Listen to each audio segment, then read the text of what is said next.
Alright, Chicken Nuggets, it's good to see you guys. So this is going to be the new project for the week. We're going to be doing a drawing of some spheres, and we're also going to do a little bit of staining with coffee, but you can use other liquids if you want, like tea or Kool-Aid, etc., things of that nature. This is what the finished product is going to look like, but you'll have more spheres in 3. Just so you know, we're going to start off with a blank sheet of paper. We're going to trace some circles, about 4 or 5. We're going to select a light source. Yours can come from the left or right, whichever you want. We're going to then shade using the shading techniques that we have practiced in the past.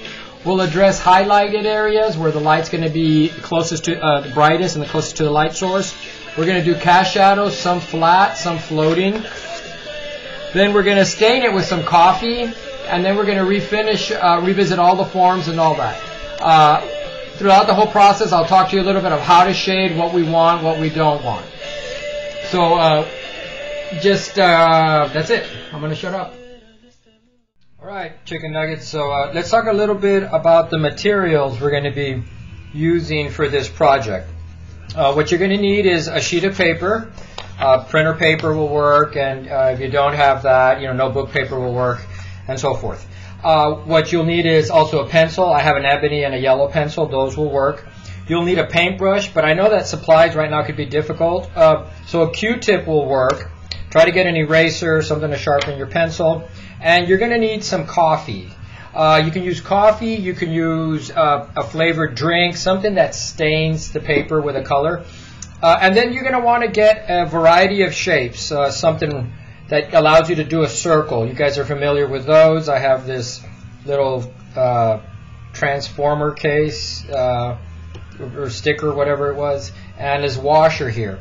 And these will be supplies you'll need for the project. So you want to gather those supplies to start off with. So first thing we're going to want to do is we're going to look at the paper orientation, and then we're going to go into the circles.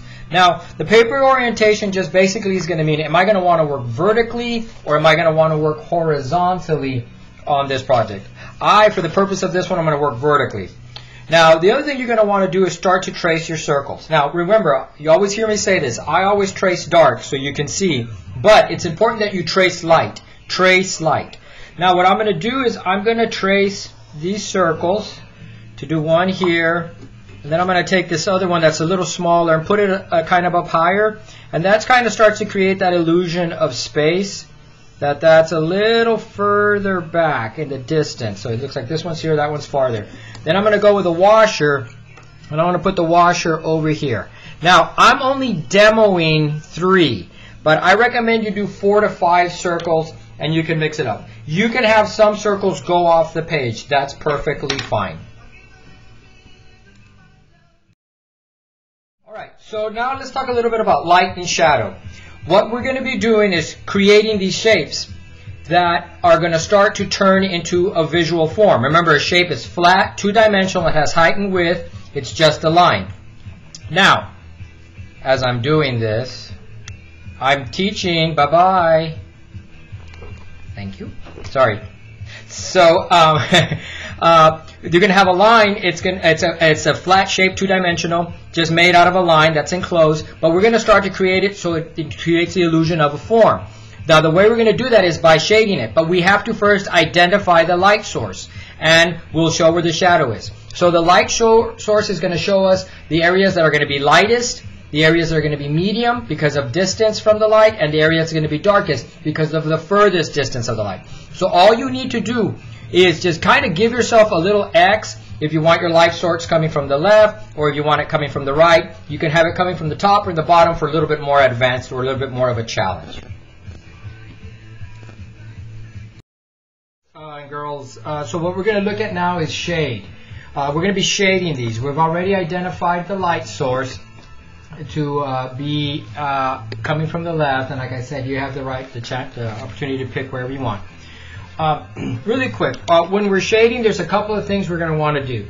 which goes back to what we talked about in the other video, is we don't want to shade holding it like a pencil and make scratch marks like that. We're not looking for that.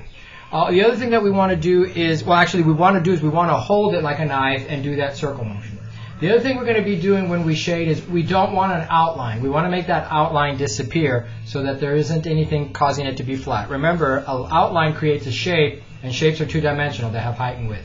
And the goal on this is to get nice, even, smooth transition in shading, not have this staggered kind of cake layered where it goes one line, line, just like that. We don't want that. We want to kind of go away from that. So the way that's going to start is we're going to hold your pencil. Now I'm going to move into this medium one here, like that. And I'm going to zoom in a little bit. I'm going to move into that medium one there. And we're going to look at shading this. And we're going to go with a light layer, 100% coverage of the entire sphere in a circle like this. All right, so I'm coming in and shading in a circle, going around. If I go off the edges a little bit, I'm not worried about it. Now, once again, remember I said don't draw dark. I went darker so that you guys could see. But what you technically want to do, and like what we did at the beginning of the year when we did the letters, is we want to make that line disappear. We want to make that disappear. We don't want to see an outline.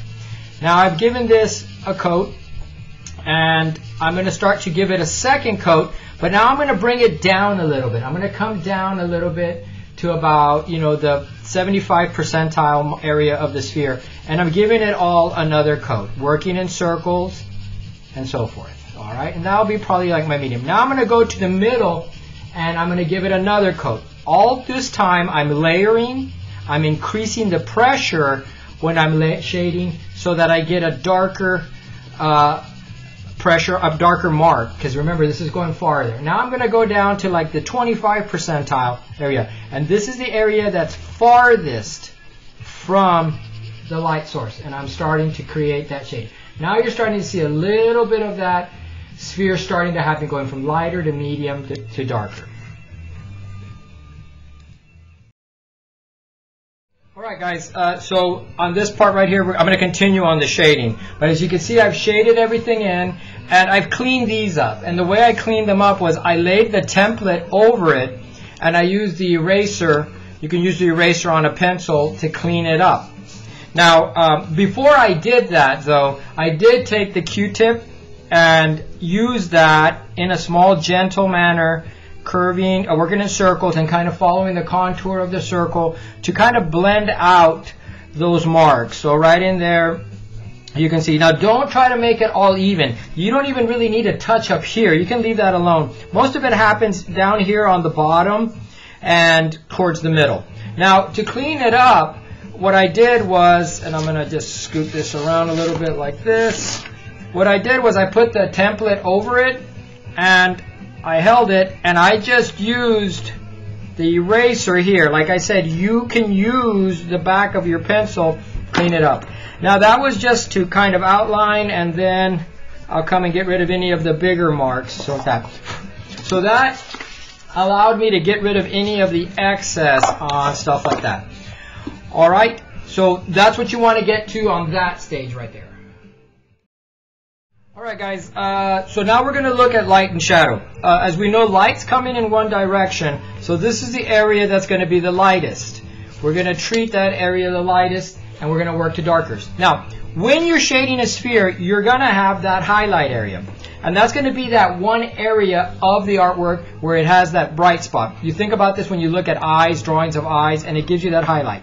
So what you're going to do is you're just going to find a spot, and I'm going to zoom in a little bit here, and you're going to erase a little bit and kind of try to get to the pure of the paper so that you can see a white area. Now, that's because light's coming down this way, and this is the area that's closest to this. And you've heard me before talk about distance, location, and changes, and like that. So that's going to show us that area that's closest to it. Now, what's happening though also, and I'm going to pull back out like that, is that light's coming down, hitting, and bouncing back.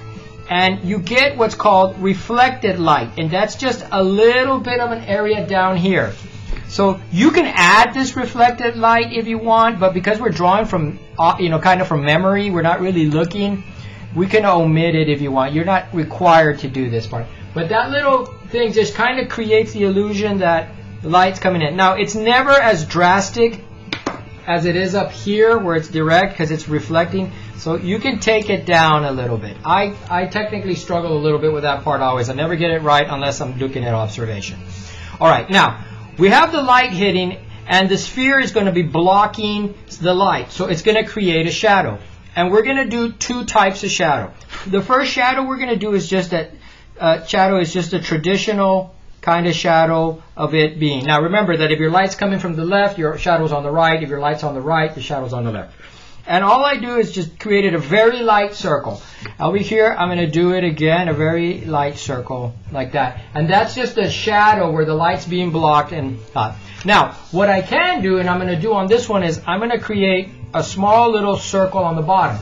Now, that creates the illusion of the sphere resting on the ground. However, up here, the sphere is not resting on the ground. It is floating. So that's just something to keep in mind when you're doing your shadows. Okay, guys. So I've gone in and I finished shading in my spheres, the shadows on my spheres. I went from dark to light. I did the same technique I did up here. It was the same thing, going darker pressure as it's closer to the sphere, lighter pressure as I worked my way out. I also used a Q-tip, and I use that to blend it, and so I get a nice transition. Now you can take your eraser and gently touch that edge like that, and that causes it to sort of feather out. And you can also like do that up on these top areas if you're trying to do that. But now as you can see, this sphere sort of looks like it's floating, and these are closer. So now it's time to clean it up. You go back in, you revisit with the eraser, you go back in, you clean up any areas with the Q-tips, you go back in with the pencil, you touch up any areas that you might have erased and you have like a white spot and that takes away from the darkness. Those are things you're going to want to do next. Alright, okay, here we go, folks. So now what we're going to do is we're going to start to apply the coffee stain. And I just have black coffee here. It didn't have cream. Try not to do it with a cream. Now I'm using a paintbrush, but you can use Q-tip also. And what I'm going to do is I'm going to start to just dip it in there and paint in and around the spheres. Now I'm not really following a specific pattern or a specific path as I'm laying it. I'm just kind of putting it down and I'm working around things. So but what I'm saying is I'm not following anything specific. Is I'm letting all the natural brush strokes kind of just happen around. Now, as we're doing this, we want to keep in mind that whole same concept of light to dark. So areas that are on the right of the sphere, I'm going to probably give it a heavier loaded brush stroke to it. So you can see it's a little darker than these over here. So over here, I'm going to go a little heavier on that, and then I'm just gently just kind of connecting them and all that. So I'm going to revisit these areas. So these areas are darker, once again, farther from the light. And over here, darker, farther from the light. Winston, you want to tell them something? Come over here. Do you want to tell them anything? No. You don't want to tell them anything? All right, so Winston has nothing to say to you. So I'm darkening these areas in here. I'm darkening that in there, and I'm going over some areas with the over the shaded areas with the coffee, especially like over the shadow, because technically that is the color of the background, and the shadow is on there, so it's okay to put that color on there a little bit. All right. All right, chicken nuggets, so this is it. This is the finished product. I added the coffee. I revisited some areas that I wanted darker, and I came in, I kept cleaning up. Now, one tip is while the paper is wet, you can come in with the pencil. You have to be very careful because the paper is wet and it's fragile and it will tear. But you can revisit areas and get like a nice, really nice dark going on, just like you see up here, just like you see right in there. Those are really giving it that punch to give it that three-dimensional form. That's what I have for you guys this week. We'll have something next week. I miss you guys very much. I hope you all are safe. Please use this time, not only to be close to your family, to grow, but to take initiative in your life. And stay safe. Winston, you want to say anything to them?